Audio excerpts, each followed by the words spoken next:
Di 2013, pabrik garam pertama di NTT dibangun. Berlokasi di Belo, Kota Kupang, di bawah nama CV Raja Baro, pabrik milik Ferdinand Latu Heru itu dibangun. Provinsi NTT yang mana dikelilingi perairan yang luasnya mencapai kurang lebih 200.000 km persegi di luar perairan zona ekonomi eksklusif Indonesia dengan musim kemarau yang mencapai 8 hingga 9 bulan tiap tahunnya, membuat Ferdinand sadar benar provinsi ini punya potensi yang besar untuk menghasilkan garam berkualitas. Sayangnya, pembinaan, penataan, dan pengembangan yang sebatas wacana serta perubahan iklim yang kian terasa membuat potensi ini bisa jadi hanya akan jadi mimpi. Bahan baku yang berkualitas kini jadi langka. Pabrik yang dulu bisa hasilkan hingga 25 ton garam per bulan itu atau senilai 175 juta rupiah, kini sunyi tak ada pergerakan berarti. Tahun 99 itu beta masuk NTT. Beta sudah ahli garam itu dari beta dulu masih dinas di Timur Leste dengan Pak Gubernur Abilio Suarez.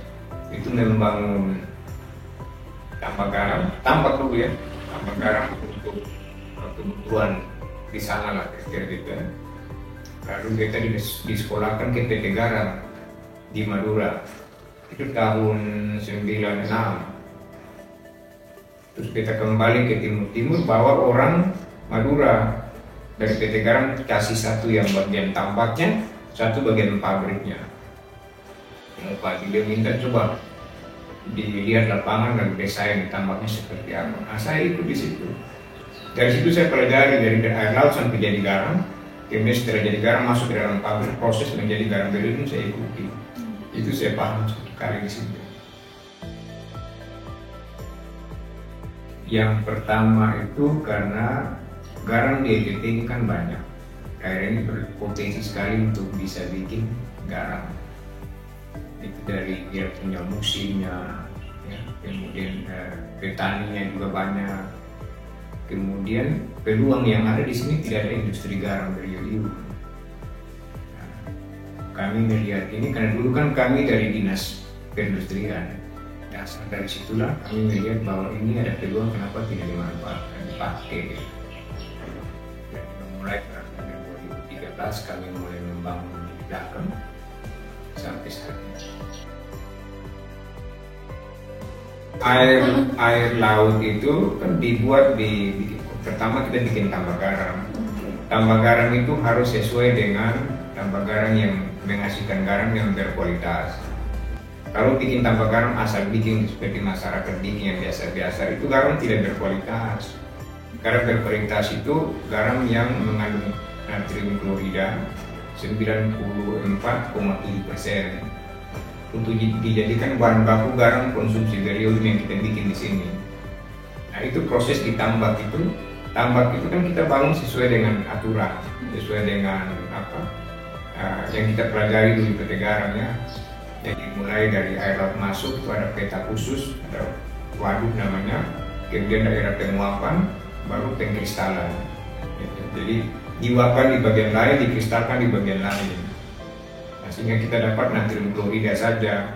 Kalau tidak nanti kalau kita uapkan di satu tempat, kita kristalkan di situ, maka semua unsur yang tidak boleh ada. Jadi kita mau beli garam juga, kita harus kesana lihat teman-teman dulu berindak bina yang mana. Oh ini, mereka sudah kalau kita mau beli berarti Talupanan harus garam yang dia ada dari sini. Jadi bukan bikin tambak terus kasih masuk air laut nanti besok jadi garam, tidak akan jadi. Jadi ya tapi tidak berkualitas. Kalau standar SNI itu putih bersih, kemudian magnesium, barium itu kan di bawah 1%. Lalu dia punya natrium kloridanya harus 94,7%. Jadi setelah produksi dari tambak garam naik ke atas, kita ambil masuk lab dulu, uji lab. Sudah sesuai dan sudah pakai sertifikat, kita beli di mereka, pasti mereka sudah bikin sudah sesuai. Sampai dengan tahun 2015, PT Garam kan sudah bangun di sini di Polo. Jadi kalau misalnya di Peta Negara yang dulu kita bina itu masih ada, kita ambil di mereka, kalau tidak kita ke PT Garam. Dan PT Garam ini kan guru kita dulu yang kerja, kita kesan pasti jadi bagus. Pasti ambil garam maksudnya dapat garam yang bagus. Jadi Kalau tambak garam konvensional itu pungut garam di atas garam, yang sekarang PT Garam bikin di Polo. Jadi ada lahan kan tanah tuh, tanah itu nanti dikesat dulu namanya, diproses 3 kali sampai waktunya air sudah mendekati kristal baru dimasukkan. Terus diendapkan selama 30 hari. Terjadi endapan garam, butir-butir garam di dasar lantai meja garam namanya ya. Nah, setelah itu baru dipapar dulu dia punya permukaan supaya jadi berduri tuh. Rata nanti 10 hari dari hari itu ke atas kita panen di atas. Jadi panen garam di atas garam. Nah, kebiasaan petani kita ini kan panen garam di atas tanah. Nah, di tahun 2014 ke sini waktu saya masih di Perindah, kita terapkan teknologi menggunakan teknologi geomembran namanya. Ya, itu semacam media isolator. Terpal hitam kalau bisa mungkin dia itu kita alas, ditambah karena kita pasang itu untuk memisahkan air dengan tanah. Jadi semua air yang masuk ke tambak garam itu menguap ke atas dan jadi garam. Kalau tambak konvensional kan ada yang menguap ke atas, ada yang serap masuk dalam tanah. Jadi kalau menggunakan teknologi geomembran itu hasilnya 2 kali lipat. Memang barangnya mahal, tapi dia punya produksinya, dia bisa sampai 200 lebih ton per hektar. Kalau yang konvensional itu 60 sampai 70 ton. Yang kami bina dari dulu itu ada di masyarakat, ada beberapa kelompok di Desa Oteta. Kemudian yang terakhir 2 tahun terakhir ini ada di ONU. Ya, kalau di sana mereka punya ada, kita minta mereka kirim. Kalau di pabrik ini kapasitas terpasangnya 2 ton per hari. Kalau kapasitas realnya 1 ton per hari. Jadi 1 bulan ya rata-rata 20 sampai 25 ton. Per 25 hari kita kerja. Di sini kami jual harga terakhir itu 7.000 per kilo. Jadi 1 hari 1.000 kilo kali 7.000 rupiah. Nah, kita beli kadang-kadang kan 1.000 per kilo garam bahan baku ya, kadang-kadang 1.500, bahkan kemarin sudah 2.000-an. Hari ini 4.000-an. Jadi kalau kita kan bukan hanya itu biaya produksi teman. Selain garam bahan baku ada yodium, ada kemasan, ada LPG yang dibilang LPG untuk bakar di gas kering. Kemudian tenaga kerja. Jadi kalau misalnya harga bahan baku terlalu mahal, tidak dapat untung. Lebih baik kita beri tidak dapat kita habis.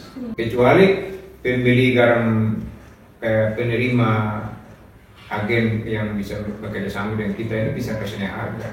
Distributornya ada. Kita bekerja sama selama ini dengan dekat lancar. Dengan beberapa toko-toko kecil yang seringnya meminta dari kita langsung. Nah, kira kurang lebih kita dapat sekitar 2.000 per kilo. Itu bersih.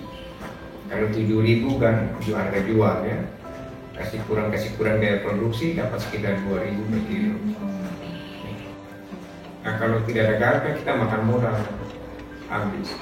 Nah, kita bersyukur kemarin Ibu Yuli dengan programnya di Dekranas bisa membantu kita untuk membawa garam kita sampai keliling NTT. Cuman waktu itu kita tidak bisa dapat besar karena angkutannya mahal, angkutan lokal, transportasi dari pulau ke pulau di sini mahal sekali. Kalau daratan timur tidak masalah, kita antar sampai Sumba, sampai Rote, sampai di Lembata, Kalor. Jadi dapat tapi tidak sebesar yang kita inginkan. Ya mau bikin bagaimana, cuma karena jumlahnya banyak, ya masih bisa lah kita atur.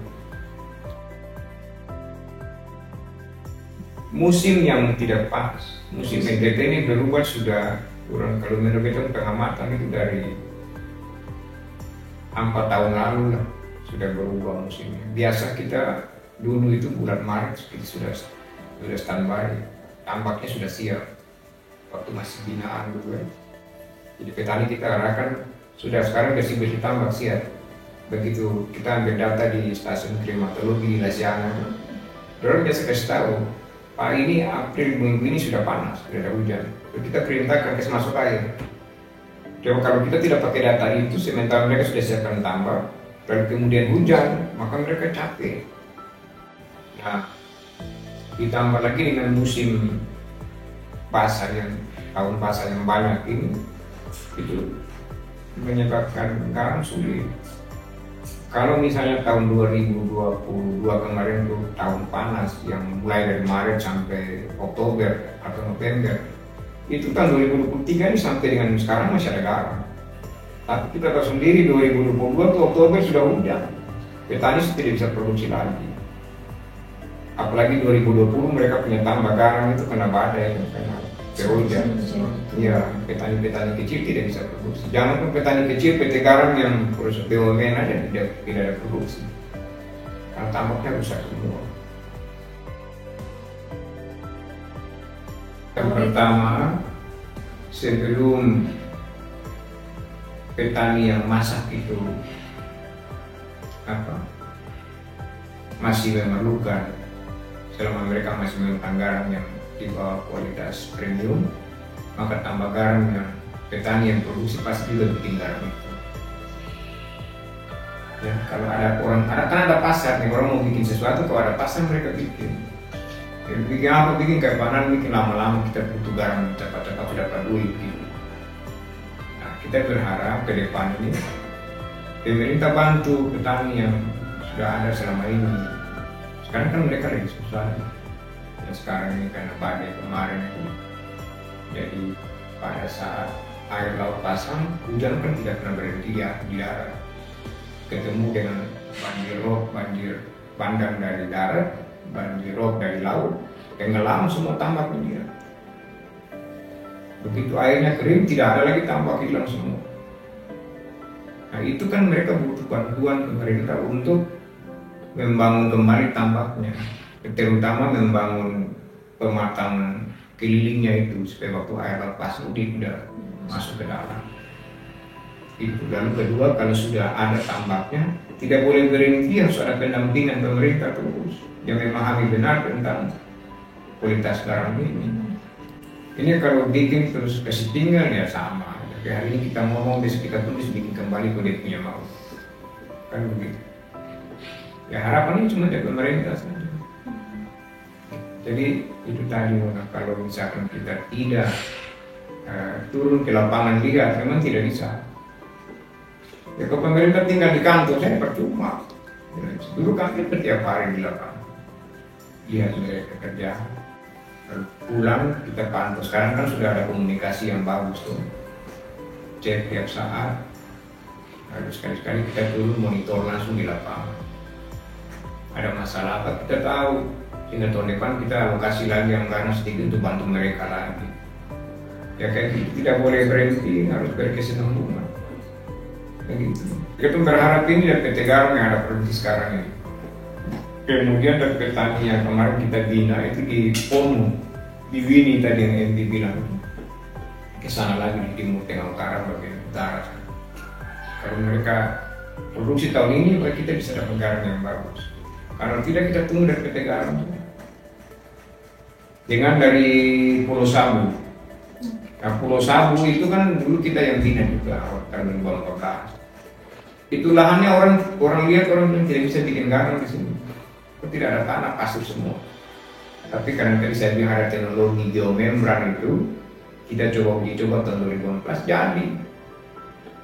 Jadi kita alas pasir itu semua dengan geomembran. 1 hektar 100 kali 100. Ini masih ada sampai sekarang. Ada yang mungkin sebagian sudah rusak karena mungkin pemerintah tidak perhatikan juga. Kalau Sabu itu potensinya karena panasnya yang melebihi daerah lain. Ada pabrik sana juga seperti punya kita. Dan semuanya kan pakai geomembran, tidak ada tanah. Jadi air yang masuk itu tidak ada satu petak pun yang bersentuhan dengan tanah, semuanya di atas alas. 100 kali 100 dia luas. Jadi ya itu memang harus diikuti terus perkembangannya. Yang Pak Gubernur sudah canangkan itu bagus sebenarnya, tapi saya tidak melihat ada pabrik berdiri di sini. Bikin di sini, jual lagi ke tempat lain, saya tidak tahu. Mesti tanya yang bersangkutan. Ya, begitu.